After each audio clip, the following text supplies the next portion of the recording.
అనుడు ఆయన లీలల 35వ అధ్యాయము.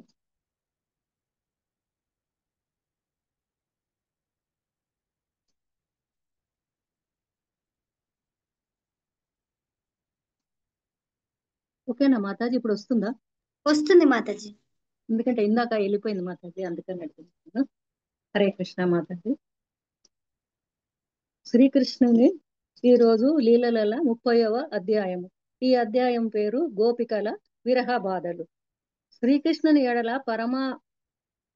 పరమానురక్తులై బృందావన గోపికలు రాత్రి వేళ ధ్యానానికి చెందకుండిరి. పగటి వేళ కూడా వారు శ్రీకృష్ణ సాహచర్యమును పొంది అతనితో విహరించాలని కోరుకున్నారు. శ్రీకృష్ణుడు గోపమిత్రులు గోవులతో కూడి అడవికి వెళ్ళినప్పుడు గోపికలు శారీరకంగా దానిలో పంచుకోలేకపోయినా వారి చిత్తములు అతని వెంటనే వెళ్ళినవి. శ్రీకృష్ణుడు పరమాత్ముడు బృందావనుడు ఏం చేస్తాడు? గోపికలతోని రాత్రి వేళ రాస నృత్యంతోని ఆడుకుంటుంటారు. అయినా కానీ గోపికలకి ఏంటంటే అప్పటికి కూడా తృప్తి ఉండదు. పగటి వేళ కూడా శ్రీకృష్ణుని సాహచర్యమును కావాలని అనుకుంటారు. శ్రీకృష్ణుడు గోవులతో అతనికి వెళ్ళినప్పుడు గోపికలు శారీరకంగా దానిలో పంచుకోకపోయినా వారి చిత్తములు అతని వెంటనే ఉండేవి.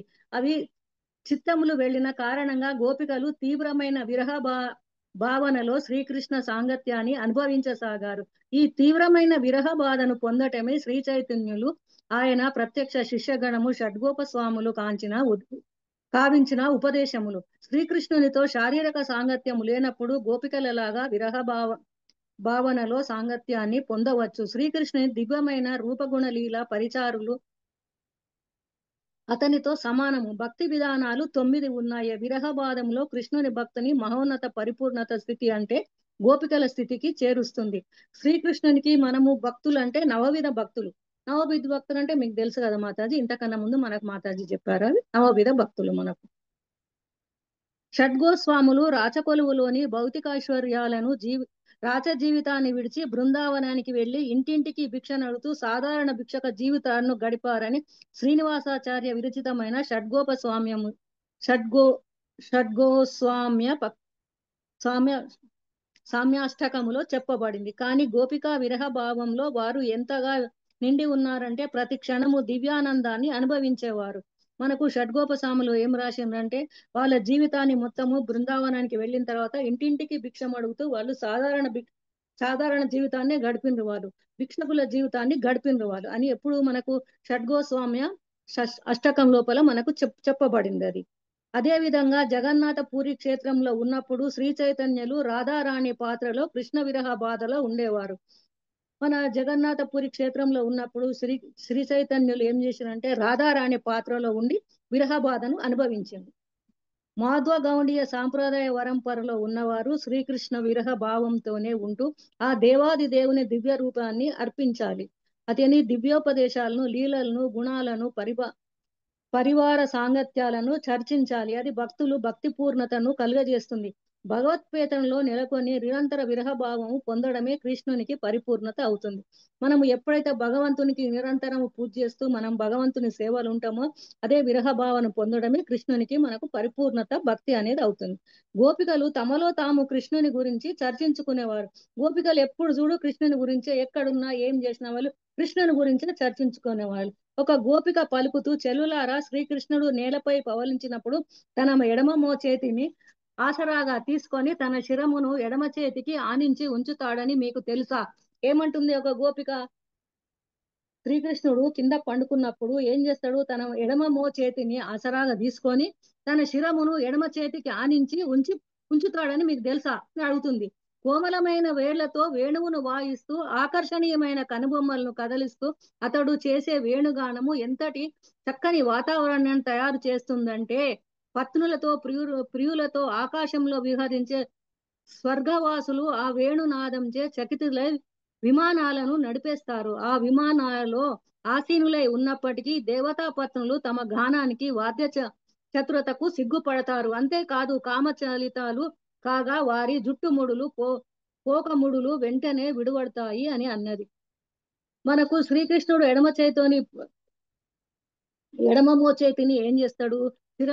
ఎడమ చేతిని శిరం కింద పెట్టుకొని తను పండుకుంటాడు. అప్పుడు ఏం చేస్తాడు? కోమలమైన వేళ్లతోని అంటే కోమలమైన చేతులతోని వేణువును వాయిస్తుంటాడు. అప్పుడు ఏమైతది ఆకర్షణమైన తన ఒక కనుబొమ్మలు కదిలిస్తాయి. అతడు చేసిన వేణుగానం అంటే వేణుగానం ఊదుతాడు గదా ఆయన. అవి ఎంతటి చక్కని వాతావరణాన్ని తయారు చేస్తాయంటే పత్నులతోని, ప్రియులతోని ఆకాశంలో విహరించే స్వర్గవాసులు గూడా ఆ వీణానాదానికి మైమరచిపోతారు వాళ్ళు. విమానాల్లో ఉండి దేవతలు గూడా తమ గానానికి వాద్య చతురతలకు సిగ్గుపడతారు. అంటే అంత వాళ్ళు మైమరచిపోయి వాళ్ళేం జేస్తుండ్రో వాళ్ళకి అంత ఇది అయిపోతారనమాట వాళ్ళు. అయినాక వాళ్ళు ఏం జేస్తారంటే ఆ మైమరచినప్పుడు వాళ్ళకు జుట్టు ముడి గూడా వీడిపోతది. అప్పుడు గూడా వాళ్ళకు అంత మైమరపు లోపల వాళ్ళుంటారు అంతా. ఇంకొక గోపిక పలుకుతూ చెలులారా శ్రీకృష్ణుడెంతటి పరమానంద సుందరుడంటే లక్ష్మీదేవి సర్వదా అతని వక్షతం పైనే నిలిచి ఉంటుంది. శ్రీకృష్ణుని దగ్గర ఎవరుంటారు? పరమానందుడు పరమ సుందరుడు అంటే లక్ష్మీదేవి అక్కడ గూడా ఆయన వక్షస్థలం మీద ఉంటది. అతడు సర్వదా స్వర్ణహార శోభితుడై ఉంటాడు. అతడు ఎప్పుడు గూడా ఎట్లుంటాడు? స్వర్ణహారాలు అంటే మణిహారాలను, బంగారాన్ని ధరించి ఉంటాడు. భక్తుల హృదయాలను రంజింపజేయడానికి ఆ అందమైన కృష్ణుడు వేణువులను ఊదుతుంటాడు. భక్తులను హృదయాలను రంజింపజేయాలంటే మనం రంజించాలంటే ఏం జేస్తాము? ఆయన ఊదే వేణుగానాన్ని మనం వింటుంటాం. అతడే ఆర్తజనుల బంధువు. ఆర్తజనులకు ఆయన బంధువు అంటే చుట్టమనమాట. కృష్ణువును వేణువు ఊదేటప్పుడు బృందావనములోని గోవుల వంటి పశువులు మేత మేస్తున్నప్పటికిని తమ నోటిలో ఉన్న తృణములను నములుకుంటూ ఆపివేస్తాయి. ఏం చేస్తాయి? అడవిలో ఉన్నప్పుడు అక్కడికి పోయినప్పుడు గోవులను మేపడానికి పోయినప్పుడు అక్కడ ఊపినప్పుడు ఏం చేస్తాడు? ఈయన వేణువును ఊదుతుంటే గోవులు గూడా మేసేటివి గూడా అక్కడ ఎంతవరకు మేసినాయో అంతవరకే ఆపేసి ఆయన వేణుగానం లోపల మైమరచిపోతాయి. చెవులను ఆ వేణుగానానికే చెవులతోని ఆ వేణుగానాన్ని వింటుంటాయి గోవులు. ఇంత మోహానికి గురి అయితే ఇక మన గురించి చెప్పేదేమున్నది అని అన్నది. ఏమున్నది? గోవులే అంత మైమరచిపోతే మనమెంత? మనం ఇంకెంత మైమరచిపోతాము శ్రీకృష్ణుని అని గోపికలు అనుకుంటారు. మరొక గోపిక పలుకుతూ చెలులారా నెమరిపించాలను తలలో పెట్టుకొని బృందావన ధాతువులను ఒంటికి పూసుకొని శ్రీకృష్ణుడు వచ్చేటప్పుడు ప్రాణము ఉన్నట్టి పశువులే కాదు నిర్జీవములైన నదీ తటాకముల వంటివి కూడా దిగ్భ్రమకు గురవుతాయి. ఏమంటుంది ఇంకొక గోపిక? నిమలిపించాలని తలలో పెట్టుకొని బృందావన ధాతులను ఒంటికంతా రుద్దుకుంటారు. అంటే అక్కడ ఏమేమి దొరుకుతాయో వీటిని ఒంటికి రుద్దుకుంటారు వాళ్ళు. అయితే ప్రాణము లేని నదులు, చెట్లు, చేమలే ఇవన్నీ ఇంత పులకించిపోతే, పశువులు గూడా ఇంత పులకించిపోతున్నాయి కాబట్టి, మనం ఇంకెంత పులకించిపోవాలే అని అనుకుంటున్నారు వాళ్ళు. పుష్పములు అలంకృతుడై అతడు ఏదో వీరుని వలె గోచరిస్తాడు. ఏం చేస్తాడు? పుష్పాలను, పల్లవులను వీటిని అంతా అలంకరించుకొని ఒక వీరునిలాగా ఉంటాడు. వేణువును ఊదుతూ అతడు బలరాముని గూడి గోవులను పిలిచినప్పుడు యమునా నది ప్రవహించడం ఆపి అతని పాదపద్మ ధూళిని తీసుకునేందుకు ఎదురు చూస్తుంది. వేణువును ఊదుకుంటే ఏం చేస్తాడు? బలరాముని గోవులను పిలుస్తాడు. పిలిచినప్పుడు యమునా నది ప్రవహించడం కూడా ఆగి ఏం చేస్తాడంటే శ్రీకృష్ణ పాదపద్మాల ధూళిని తనకు తాకాలి అని కోరుకుంటది యమునా నది కూడా. అయినా యమునా నది మన పిలిచే దురదృష్టవశాత్తు కృష్ణాగ్రహము పొందకుండును. అయినా కూడా ఏం చేస్తది యమునా నది? మన వల్లనే దురదృష్టవంతురాల్ని కృష్ణానుగ్రహమును పొందలేదంట. కృష్ణుని యందు ఆశతో మనము విలిపించడము ఆపినట్లుగా ఈ నది కూడా తన అల్లలను ఆపి సంభ్రమగా ఉండిపోతుంది. మనం ఎట్లయితే ఎక్కడ ఉన్న వాళ్ళం అక్కడనే ఆగిపోయి మనం కృష్ణుని వేణుగానం లోపల లీనమైపోతామో యమునా నది కూడా తన అలలను ఆపేసేసి కృష్ణుని వేణుగానం లోపల మైమరచిపోతది. కృష్ణుడు ఆ భావంతో గోపికలను నిరంతరము విలపించేవాడు. కృష్ణుడు కూడా ఏం చేస్తుండే? అదే భావంతోని గోపికలకు విరహాన్ని చేపిస్తుండే. కానీ ఒకప్పుడు శ్రీకృష్ణుడు వస్తున్నాడని ఊహిస్తున్న వారు రోదనమును ఆపేవారు. కానీ శ్రీకృష్ణుడు రాకపోవడం చూసి వారు భగ్నహృదయులై మళ్ళీ రోధించడం మొదలుపెట్టారు. శ్రీకృష్ణుడు వస్తాడంటే ఎంతో సంతోషపడేవాళ్ళు గోపికలు. అంత సంతోషం లోపల మళ్ళీ రాలేదంటే వాళ్ళు చాలా బాధపడేవాళ్ళు. అయ్యో రాలేదు కదా, ఈ రోజు వస్తా అనుకున్నాము రాలేదు అని గోపికలు బాధపడేవారు. శ్రీకృష్ణుడు దేవాది దేవుడు, సకల విష్ణు రూపాలకు మూలము. గోపాలుడు అందరూ దేవతలు. శ్రీకృష్ణుడు ఏమంటే అందరు దేవాది దేవతలకు అందరు కూడా దేవుడు. ఆ శ్రీకృష్ణుని అండర్లోనే అన్ని దేవతలు కూడా అన్ని దేవుళ్ళు కూడా పనిచేస్తారు. శ్రీకృష్ణుని ఆజ్ఞ లేనిది ఎవరు కూడా ఏం చేయలేరు. శ్రీకృష్ణుడు సృష్టికర్త. సృష్టికర్త కూడా ఏం చేయలేడు. శ్రీకృష్ణుడు ఏది చెప్తే అదే చెయ్యాలి. దేవాది దేవుడు అంటే అతనే అనమాట. అందుకని విష్ణువు సర్వదా బ్రహ్మ రుద్ర ఇంద్ర చంద్రాది దేవతలచే పరి పరిచత్తుడై సేవించబడినట్లు బృందావనములో తిరిగినప్పుడు లేదా గోవర్ధన పర్వతం నడిచినప్పుడు శ్రీకృష్ణుడు గోపబాలులను కూడి ఉండేవాడు. విష్ణువు, బ్రహ్మ, రుద్ర, ఇంద్రియ దేవతలు కూడా శ్రీకృష్ణుని సేవిస్తుంది. అట్లనే బృందావనంలా గోవర్ధనపరం ఎత్తినప్పుడు శ్రీకృష్ణుని గోపబాలురు కూడా ఆయన ఎంబడి ఉండేవారు. నడిచేటప్పుడు అతని వేణువును ఊదుతూ గోవులను పిలిచేవాడు. ఏం చేస్తుండే ఆయన కృష్ణుడు? గోవులను పిలవాలంటే తన వేణువును ఊదితే గోవులన్నీ దగ్గరకు వచ్చేటివి. అతని సాంగత్యములో వనములో చెట్లు చేమలు కృష్ణ భక్తి భావనలో మత్తి లేని కృష్ణ భక్తుడు కృష్ణుని కొరకు సమస్తాన్ని త్యాగం చేస్తాడు. ఏముంది అప్పుడు ఆయన చెట్లు చేమలు కూడా ఆయన వస్తున్నాడు అంటే ఆయన వేణుగానం లోపల పరవశించిపోయేటి. కృష్ణుని భక్తుని కొరకు సాంగత్యము కొరకు సమస్తాన్ని త్యాగం చేసేవాళ్ళు. చెట్లు చేమలు ఉన్నతమైన చేతనము కలిగినవి కానప్పటికీ కృష్ణుని అతని మిత్రుల సాంగత్యంచే కృష్ణ భక్తిని పొందుతాయి. వీటికి ప్రాణం లేకున్నా గాని చెట్లకు కూడా ఈయన వేణుగానమును విని మైమరచిపోతాయి. అవి కూడా భక్తితోని పరవశించిపోతాయి అప్పుడు. అప్పుడు అవి తమకున్న సర్వస్వాన్ని అంటే పండ్లు, పూలే, తేనె వంటివి తమ తరుశాఖల నుండి రాలుస్తూ సమర్పిస్తాయి. వేణుగానం వినంగానే మైమరచిపోయి ఏం చేస్తాయి? చెట్లు, పూలను, ఆకులను, అవన్నిటిని పండ్లను అవన్నీ రాల్చేసి తేనె వంటి కూడా ఆమె శాఖల నుండి రాలి దేవునికి సమర్పిస్తాయి. ఎవరికి? కృష్ణుని వేణుగానం విన్న వెంటనే కృష్ణునికి అన్ని సమర్పించుకుంటాయి. శ్రీకృష్ణుడు యమునా తటంపై నడిచేటప్పుడు చక్కగా తిలకము దిద్దబడి మోహముతో కనిపిస్తాడు. యమునా తటం మీద పోయేటప్పుడు కృష్ణునికి ఎట్లుంటది? చక్కగా తిలకం దిద్ది ఆ మోము చూసినా కొద్ది అంటే కృష్ణుని యొక్క ముఖం చూసినా కొద్ది చూడాలనిపిస్తుంది. ఎంత చూసినా కానీ తనివి తీరదనమాట. వనమాలను ధరించి అతని దేహము చందన చర్చితము తులసి పూజితము అయి ఉంటుంది. వనమాలలు అంటే అక్కడ ఏమేం పూలు దొరుకుతాయి, ఏమేమి ఉంటాయి వనాలలో అవన్నీ ధరించి ఆయన మంచిగా సంచరిస్తుండే. ఎక్కడ? అడవులలో. గంధ సాధనము చేత గంధ సౌరభము చేత చక్కని వాతావరణము చేత మత్తిల్లిన భ్రమరములు జుంకారము చేస్తాయి. ఆయన యొక్క ఆ వాసనకు ఆయన ధరించిన అవన్నిటి యొక్క పూల వీటి వాసనకు కూడా ఏం చేస్తాయి? వాటి జుంకారము చేస్తాయి. ఏంటి? అక్కడున్న ఏమంటారు వీటిని? వాటి జుంకారంతో శ్రీకృష్ణుడు వేణువును ఊదడం ఆరంభిస్తాడు. అవి కూడా జుంకారం అంటే అవి సీతాకోక చిలుకలు ఇంకా ఏమో ఉంటాయి నాయన, అవి నాకు తెలియదు. అవి జుంకారం చేస్తే విష్ణువు ఊదుతుంటే శంకరుడు కూడా అది మన కృష్ణుడు కూడా వేణువును ఊదడం ఆరంభిస్తాడు. మధురమైన ఆ ధ్వని వినగానే హంస సారసాదే జలపక్షులు మోహానికి గురవుతాయి. ఆ ధ్వనిని విన్నంతనే ఏం చేస్తాయి? హంసలు కూడా అక్కడ విహరిస్తాయి, మోహానికి గురైపోతాయి. ఈదడానికి లేదా ఎగరడానికి బదులుగా అవి సంభ్రమాచానికి లోనై కన్నులు మూసుకొని ధాన్యం సమాధిలో కృష్ణుని అర్చిస్తాయి. అవి ఈదడం కూడా మర్చిపోతాయి, ఎగడం కూడా మర్చిపోతాయి. నీటి లోపల అవి ఏం చేస్తున్నాయో మర్చిపోయి అవి కూడా కళ్ళు మూసుకొని ధ్యానం చేస్తాయి. ఎవరి మీద? కృష్ణునికి అర్పించుకొని కృష్ణుని ధాన్యంలా అవి కూడా మైమరచిపోతాయి. ఏంటి? జలపక్షులు కూడా ఆయన గురించి ఇదైపోతాయి. ఇంకొక గోపిక పలుకుతూ చెలులారా కృష్ణ బలరాముల కుండలములు ముత్యాల హారములు చక్కగా అలంకృతులై గోవర్ధన పర్వతము మీద విహరిస్తారు. ఏమంటున్నావు? కృష్ణ బలరాములు కుండలాలు అంటే చెవులకు ధరించినవి, మళ్ళీ ముత్యాల హారాలు చక్కగా ధరించుకొని వాళ్ళు గోవర్ధన పర్వతం మీద విహరిస్తారు. సమస్త జగత్తును మోహింపజేస్తూ శ్రీకృష్ణుడు వేణువును ఊదినప్పుడు సకలము దివ్యానంద భరితం అవుతుంది. సకల జగత్తు అంటే సకల ప్రపంచం కూడా శ్రీకృష్ణువు వేణువు ఊదినప్పుడు దివ్యానంద భరితులు అంటే ఎక్కడ లేని ఆనందం వచ్చేసేస్తుంది మనకు.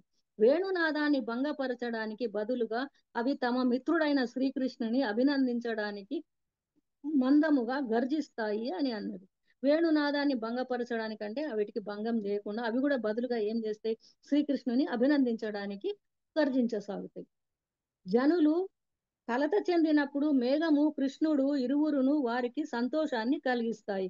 జనులు కలత చెందినప్పుడు మేఘాలు కృష్ణుడు కూడా ఏం చేస్తాడు? ఇరువురు కూడా వారికి సంతోషాన్ని కలిగిస్తాయి. కనుక శ్రీకృష్ణుడు మేఘమిత్రునుగా అంగీకరించబడతాడు. మేఘానికి కూడా మిత్రుడు మేఘం. జనులు తీవ్రమైన వేడిచే తప్తులైనప్పుడు వర్షముతో మేఘము వారికి సంతోషాన్ని కలిగిస్తుంది. మనకు ఎండ చాలా అయినప్పుడు ఏం చేస్తాం మనం? వర్షం పడితే అమ్మా ఎంత హాయిగా ఉంది అనుకుంటే అప్పుడు వరుణుడు కూడా మనల్ని ఆనందింపజేస్తాడు. అదే విధంగా లౌకిక జీవనంలో జనులు సంసార దావనం వలన కలత చెందినప్పుడు కృష్ణ భక్తి వారికి మేఘంలా ఊరటను కలిగిస్తుంది. మనం ఈ సంసార జీవనం పడ్డప్పుడు మనకు కూడా ఈ ఎన్నో అవి కలతలు దుఃఖాలు ఎన్నో ఉంటాయి. అప్పుడు కూడా మనం శ్రీకృష్ణునికి భక్తి చేస్తే మనకు ఎండాకాలంలో వర్షం పడితే ఎంత చల్లగా ఉంటుందో మనం కృష్ణునికి మనం భక్తి చేసుకుంటే మనకంత సంతోషాన్ని కలిగిస్తుంది. ఒకే దేహ ఛాయ కలిగిన మేఘము శ్రీకృష్ణుడు ఈ రకంగా మిత్రులు పరిగణిస్తారు. అంటే కృష్ణుడిది కూడా ఒకే రంగు, మేఘాలది కూడా ఒకటే రంగు. అందుకే నీలమేఘ ఛాయ అంటాడు కృష్ణుడు. కృష్ణుని తలపై ఛత్రములాగా నిలిచి తీక్షణమైన సూర్యకాంతి నుండి రక్షణ కల్పించింది. పుష్పాలు గిట ఏం చేస్తాయి? కృష్ణునికి ఎండ పడకుండా అవన్నీ తల మీద ఛత్రంలాగా అంటే ఛత్రిలాగా నిలబడి సూర్యకాంతి నుండి శ్రీకృష్ణుని రక్షణ కల్పిస్తాయి. ఒక గోపిక యశోదన్నుతో పలుకుతూ, అమ్మ నీ పుత్రుడు గోపాలుడు అందరితోనూ పరమ నేర్పరి. గోపాలనాది కళలు వేణువాద్యము అతనికి బాగా తెలుసు. యశోదతో ఏమంటుంది? యశోదమ్మ అని ఒక గోపిక పోయి ఏమంటది? నీ పుత్రుడు గోపాలుడు అందరికన్నా కూడా పరమ నేర్పరి. గోపాలునికి ఎన్నో కళలు ఉన్నాయి. వేణువాద్యం అతనికి బాగా తెలుసు. అంటే వేణువు ఎట్లా ఊదాలనేది కృష్ణునికి తెలుసు. అతడు స్వీయ గాన రచనము చేసి వాటిని వేణువు మీద పాడతాడు. తనే చేస్తాడు గానాన్ని కూడా రచన చేసుకొని తనే పాడతాడు వేణువుతో.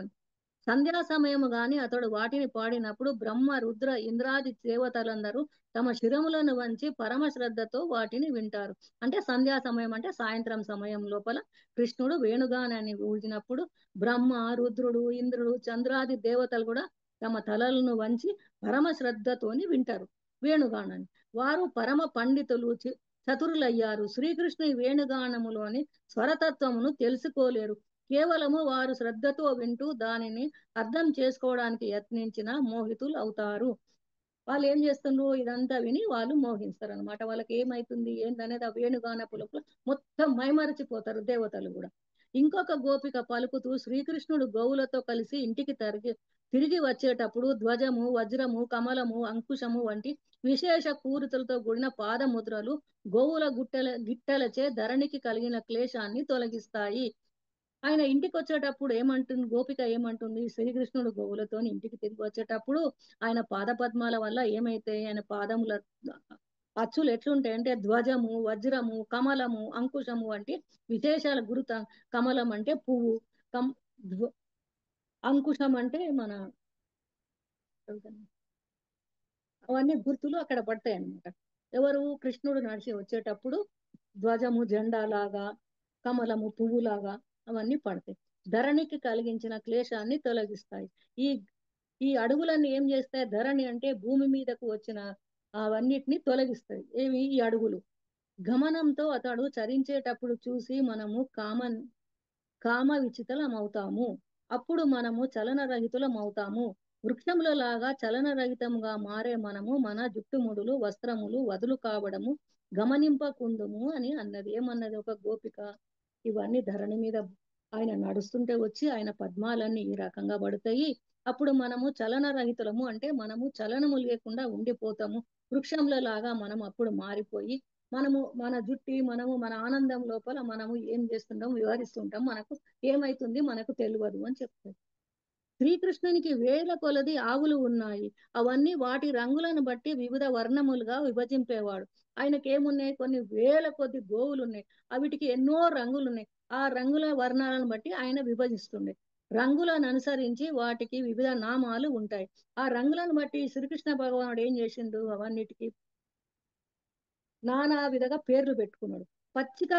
పచ్చిక బయళ్ళ నుండి ఇంటికి తిరిగి వచ్చే ముందు అతడు ఆవులనన్నింటినీ ఒక చోటకు చేర్చేవాడు. 108 గోపికలు సూచించే 108 పూసల మాలపై వైష్ణవులు జనగణము చేస్తారు. అదే విధంగా శ్రీకృష్ణుడు వివిధ వర్గాల గోవులను 108 పూసల మాలపై ఎక్కించేవాడు. ఏం చేస్తుండే ఆయన? ఇంటికి తిరిగి వచ్చే ముందు ఆవుల అన్నింటికి కూడా ఒక దగ్గరికి చేరుస్తుండే. 108 మంది గోపికలు సూచించే 108 పూసల మాలలపై వైష్ణవుల జనగణము చేసేవాడు. 108 జనగణాలను చేస్తుండే. అదే విధంగా శ్రీకృష్ణుడు వివిధ వర్గాల గోవులను 108 పూసల మాలపై ఎక్కించేవాడు. గోవులను కూడా ఏం చేస్తుండే? 108 పూసల మాలపై ఎక్కించేవాడు. వేరొక గోపిక తన చెలితో పలుకుతూ శ్రీకృష్ణుడు తిరిగి వచ్చేటప్పుడు తులసి మాలను ధరించి తన బాహువులను గోపబాల మిత్రుని భుజములపై ఆనించి దివ్యమైన వేణునాదాన్ని ఆరంభిస్తాడు. ఇంకో గోపిక ఏం చెప్తున్నది? ఇంకో చెలికత్తెతోని శ్రీకృష్ణుడు తిరిగి వచ్చేటప్పుడు తులసి మాలలను ధరించుకొని తన బాహువులను అంటే తన భుజాలను గోపబాల మిత్రుల భుజంపై ఆనించి వేణునాదాన్ని ఊదుతాడు అనమాట. అప్పుడు అప్పుడు నల్ల జింక పత్నులు వీణనాదాన్ని పోలినట్టి ఆ వేణునాదమును విని మోహానికి గురవుతాయి. అవి కృష్ణుని దగ్గరకు వచ్చి పరమ మోహితులై ఇళ్లను భర్తలను మరచి ఇక్కడే నిలబడిపోతాయి. గుణసింధువగు శ్రీకృష్ణునిచే మనము మోహితులమై ఆడుజింకలు వేణునాదముచే మోహితులవుతాయి అని అన్నది. ఇంకేమంటుంది? గుణసింధు అనే శ్రీకృష్ణునితోని మనము మోహితులమైతాము, అట్లనే ఆడుజింకలు కూడా వేణునాదం మోహితులు అవుతాయి అని అన్నది. ఇంకొక వేరొక గోపిక యశోదతో పలుకుతూ, యశోదమ్మ, నీ పుత్రుడు ఇంటికి తిరిగి వచ్చేటప్పుడు కుంద పుష్ప మొగ్గలతో చక్కగా అలంకరించుకొని మిత్రులకు ఆనందము కలిగించడానికి వేణువు ఊదుతాడు. ఇంకో గోపిక ఏమంటుంది? యశోదమ్మ, నీ పుత్రుడు ఇంటికి తిరిగి వచ్చేటప్పుడు ఏం చేస్తాడు? కుంద పుష్ప మొగ్గలతోని చక్కగా అలంకరించుకొని మిత్రులతోని ఆనందము కలిగించుకుంటా వేణువును ఊదుతాడు. రుక్మి దక్షిణ దిక్కుగా వీచే వాయువు సుగంధ భరితము శీతలము కావడం వలన రమ్యమైన వాతావరణాన్ని తయారు చేస్తుంది. దక్షిణ దిక్కు వీచే గాలి ఏం చేస్తుంది? సుగంధ భరితంగా ఉంటది, శీతలము రమ్య వాతావరణాన్ని తయారు చేస్తుంది. గంధర్వ సిద్ధాది ఉపదేవతలు ఈ వాతావరణం అదనుకొని కొమ్ములను బేరులను మ్రోగిస్తూ నీ పుత్రుని స్తుతిస్తారు. అప్పుడు ఏం చేస్తారు? గంధర్వాది ఉపదేవతలు కూడా వాతావరణానికి అనుగుణంగా కొమ్ములను బేర్లను మోగిస్తూ నీ పుత్రుణ్ణి స్తుతిస్తారు యశోదమ్మ అని చెప్తారు గోపికలు. శ్రీకృష్ణుడు వ్రజవాసుల పట్ల ఎంతో దయ కలిగిన వాడు. శ్రీకృష్ణునికి ఏముంటది? వ్రజవాసులు అంటే ఎంతో దయ జాలి వాళ్ళ మీద ఆయనకు ఉంటది. కృష్ణుని గోవులతో మిత్రులతో ఇంటికి తిరిగి వచ్చేటప్పుడు అతడు గోవర్ధన గిరిధారిగా స్మరింపబడతాడు. ఇంటికి వచ్చేటప్పుడు ఏమంటారు? ఆయన గోవర్ధన గిరిధారి అని పిలుస్తారు. ఈ అవకాశాన్ని ఉపయోగించుకుంటూ బ్రహ్మరుద్రాది ప్రధాన దేవత కిందకు దిగవచ్చి స్తోత్రము చేస్తారు. ఈ అవకాశాన్ని వించుకొని ఏం చేస్తారు? బ్రహ్మ రుద్రులు వీళ్ళందరూ కూడా కిందికి వచ్చి స్తోత్రము చేస్తారు. ఎవరి గురించి? కృష్ణ భగవాన్ నుంచి. శ్రీకృష్ణుని గుణకీర్తనలో వారు గోపబాలతో జత కూడతారు. అప్పుడు వీళ్ళందరూ దేవతలు కూడా ఏం చేస్తారు? శ్రీకృష్ణుని స్తుతించుకుంటా గోపబాలు ఎవరైతే ఉంటారో వాళ్ళతోని జత కడతారు వీళ్ళు. శ్రీకృష్ణుడు దేవకి గర్భ సముద్రంలో ఉదయించిన చంద్రునిగా చెప్పబడినవాడు. శ్రీకృష్ణుడు ఎట్లా? దేవకి గర్భములు అంటే దేవకి గర్భం అనేది ఒక సముద్రం లాగా ఉంటే దాని లోపల ఉదయించిన చంద్రుని లాగా చెప్పబడతాడు. సంధ్యావేళ తిరిగి వచ్చేటప్పుడు అతడు అలసినట్లు కనిపించిన తన మంగళమయ దర్శనంతో ప్రజవాసులకు ఉల్లాసము కలిగించేవానికే యత్నించేవాడు. తను సాయంత్రం తిరిగి వచ్చేటప్పుడు కూడా మంగళ దర్శనంతో తను ఏదో అలసిపోయినట్టు కాకుండా ఎంతో ఉత్సాహంగా ఉన్నట్టు వాళ్ళందరికీ కనిపించేవాడు. అప్పుడు అతడు వనమాలను ధరించి సువర్ణ కుండల శోభితుడై సుందరమైన మోముతో కనిపించేవాడు. అప్పుడు ఎట్లా కనిపిస్తుండే కృష్ణుడు? వనమాలను ధరించి సువర్ణ కుండలను అంటే బంగారు కుండలాలను చెవులకు ధరించి శోభిల్లుతుంటూ సుందరమైన మోముతోని అంటే అందమైన మోముతోని కనిపించేవాడు. గజగమనంతో సాగుతూ అతడు నెమ్మదిగా ఇంటిలో ప్రవేశించేవాడు. ఎట్లా చేస్తుండే? మెల్లగా వచ్చి ఇంటికి లోపలికి పోతుండే. అతడు తిరిగి రాగానే గోవులు పగటిపూట తాపాన్ని మరిచేవారు. ఇంటికి రాగానే ఏం చేస్తుండే? గోపికలు పగటిపూట తాపాన్ని మర్చిపోయేవారు. శ్రీకృష్ణుని ఆ భావములో గోపికలు ఈ దివ్య లీలలను కర్మలను నిరంతరము స్మరించేవారు. శ్రీకృష్ణుని ఏం చేస్తుంది? గోపికలంతా అదే భావంతోని ఆయన యొక్క లీలలను చెప్పుకుంటూ వీళ్ళు నిరంతరము చెప్పుకునేవారు. కేవలము మానవులకే గాక సజీవ నిర్జీవత్వాలకు కూడా శ్రీకృష్ణుడు ఎంత ఆకర్షణీయుడో వారు మనకు కొంత ఊహను కలిగిస్తున్నాయి. మనకేం చేస్తున్నాయి? మానవులకు సజీవ నిర్వపత్తాలకు కూడా శ్రీకృష్ణుడు ఎంతటి ఆకర్షణీయుడో వారు మనకు కొంచెము ఊహన మనం కలిగించుకోవచ్చు. బృందావనంలో ప్రతి ఒక్కటి కృష్ణుని పట్ల ఆకర్షితమై ఉన్నది. బృందావనం లేని ప్రతి ఒక్కరు ఇల్లు వాకిలి చెట్టు చేమ గోవులు గోపికలు వీళ్ళందరూ కూడా కృష్ణునికి ఆకర్షితమై ఉండేవారు. చెట్లు చేమలు జలము జింకలు గోవుల వంటి పశువులు కూడా ఆ దేవాది దేవుని పట్ల ఆకర్షితమైనవి. చెట్లు చేమలు జింకలు గోవులు పక్షులు కూడా ఆ దేవాది దేవుని యొక్క వేణుగానం కొరకు ఎదురు చూస్తుండే ఆకర్షితం అయిపోతుంది. శ్రీకృష్ణుని పరమాకర్షణీయతకు ఇదే చక్కని వర్ణనము. ఆయనను మనం తలుచుకోవడానికి ఆకర్షించుకోవడానికి మనకేందంటే ఆయన యొక్క వీణాగానం లోపల వేణుగానం లోపల మనం అన్ని మైమరిచిపోతాం. శ్రీ కృష్ణ భక్తి భావనలో తన్మయులు కాగోరడి జనులకు గోపికల ఉపమానము ఎంతో ప్రబోధాత్మకమైనది. అంటే మనం భక్తి భావం ఉండాలంటే గోపికలు ఎట్లా ఉంటుంది? వాళ్ళను మనం ఊహించుకొని మనము అలాగా ఉత్తేజం కావాలి. కేవలము దివ్య లీలా స్మరణము ద్వారా మనిషి శ్రీకృష్ణునితో సాంగత్యము పొందగలుగుతాడు. మనం ఏమనుకుంటాము, దివ్య లీలా స్మరణము, ఆయన చేసిన లీలను తలుచుకుంటూ శ్రీకృష్ణుని సాంగత్యాన్ని మనం పొందగలుగుతాం. ప్రతి ఒక్కడు ఎవరినో ఒకరిని ప్రేమించే నైజం కలిగి ఉంటాడు. అంటే ప్రతి ఒక్కరు కూడా ఎవరినో ఒకరు, తల్లి కొడుకుని, అన్న తమ్ములు, అక్క చెల్లెలు, ఇట్లా ప్రతి ఒక్కరు కూడా ఒకరికొకరు ప్రేమించుకొని ఉంటారు.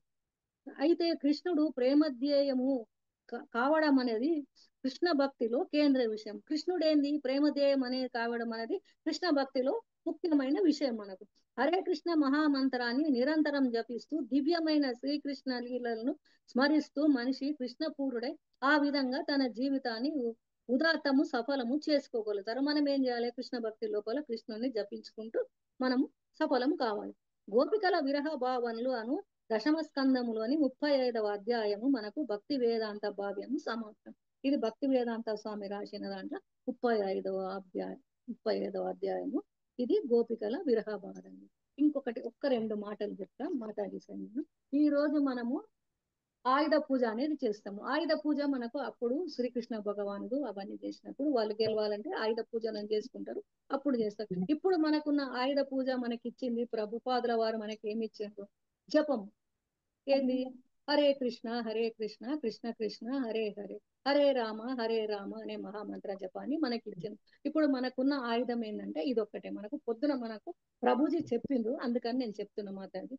మనకు చెవులు దేవుణ్ణి పూజించడానికి, చెవులు శ్రవణం, దేవుని యొక్క కీర్తనలు అవి వినడానికి, చేతులు పూజించడానికి, కాళ్ళతోని మనకు గుడికి వెళ్ళి అక్కడ వరకు మనం నడుచుకుంటూ పోయి దేవుని దర్శనం చేసుకొని పూజించడానికి మనకున్న ఇవి ఈ ఆయుధాలతోని మనము దేవుణ్ణి చక్కగా పూజించుకోవాలి. హరే కృష్ణ మాతాజీ. ప్రభుజీ మాతాజీ అందరికి దండవత్ ప్రణామం. హరే కృష్ణ మాతాజీ. హరి బోల్ మాతాజీ, హరి బోల్. చాలా బాగా చెప్పారు మాతాజీ. హరే కృష్ణ మాతాజీ, చాలా బాగా చెప్పారు మాతాజీ. హరే కృష్ణ మాతాజీ, హరి బోల్ బాగా చెప్పారు మాతాజీ. మాతాజీ మీరు ఎండింగ్ ప్రేయర్ చేస్తారా మాతాజీ? హరే కృష్ణ మాతాజీ. శ్రావణి మాతాజీ, మీరు ఎండింగ్ ప్రేయర్స్ చేస్తారా? ఎస్ మాతాజీ, ఒక్క నిమిషం. హరే కృష్ణ మాతాజీ. ప్రభు విశ్వనాథి లోపల ఏమన్నా చెప్పని నాకు అర్థం కాకుండా ఏదైనా తప్పులు చెప్తే దాని గురించి అందరూ నన్ను క్షమించాలి మాతాజీ. మీరు నాకు ఈ అవకాశం ఇచ్చిన పరిపూర్ణ పద్మావతి గారికి ధన్యవాదాలు మాతాజీ. కృష్ణ మాతాజీ చాలా చక్కగా చెప్పారు, ప్రిపేర్ అయ్యారు. ఈ అవకాశం దొరికింది, సద్వినియోగం చేసుకోండి మాతాజీ. మాతాజీ మీ అనుగ్రహమే మాతాజీ. మీ చెప్పడం మీది చూసి మేము కొద్దిగా ఇప్పుడు ఒక్కొక్క అడుగు వేస్తున్నాను మాతాజీ. నేను ఫ్రీగా చెప్పారు, చాలా చక్కగా ఫ్లో వచ్చింది, లాంగ్వేజ్ చక్కగా చెప్పారు. కంగ్రాచులేషన్స్ మాతాజీ. కృష్ణ మహర్షి ఉండాలి మన. హరే కృష్ణ. శ్రావణి మాతాజీ ఎండింగ్ ప్రేయర్స్ చేసి ఎండ్ చేసేయండి. హరే కృష్ణ. ఎస్ మాతాజీ.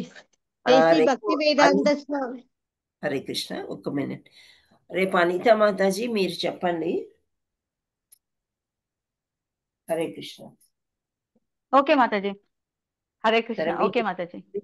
మీ టాపిక్ ఏంటి? 36వ అధ్యాయం మాతాజీ. 36వ హరే కృష్ణ. శ్రీకృష్ణుని కంసుడు అక్రూరుని పంపుట. అదే మాతాజీ, అంతే ఆ chapter. Okay Mataji. Yes Mataji. Okay. Mataji. Hare Krishna Mataji. దండవత్ ప్రణామ్ మాతాజీ. ధన్యవాద్ ప్రణామ్. జయశ్రీ మాతాజీ మీరేమంటున్నారు? అదే రేపు పండగ కదా మాతాజీ, అందుకని రేపు వద్దనుకున్నాం కదా. ఓకే. అదే మాతాజీ మళ్ళీ అంటున్నారని గుర్తు చేస్తున్నా. అవును, అనురాధ మాతాజీ వీళ్ళందరూ రిక్వెస్ట్ చేశారు. సో రేపు క్లాస్ ఉండదు. మీరు అనిత మాతాజీ ఫ్రైడే చెప్పండి. ఓకే ఓకే ఓకే మాతాజీ, పర్వాలేదు, ఫ్రైడే చెప్తాను. ఎందుకంటే కొందరు రిక్వెస్ట్ చేశారు పండగ కదా. ఓకే, సరే మాతాజీ. తక్కువ ఉంది కదా. సారీ మాతాజీ, మళ్ళీ డిస్టర్బ్ చేశానేమన్నాని. లేదమ్మా, చాలా ముఖ్యమైన విషయం రిమైండ్ చేశాను, చెప్పారు. అదే. హరే కృష్ణ. మాతాజీ జలుబు తగ్గనట్టుంది మాతాజీ, మీకు ఇంకా తగ్గలేదమ్మా, ఇంకా జ్వరం కూడా వస్తుంది పైనుంచి. అదే వాతావరణం బాగాలే మాతాజీ.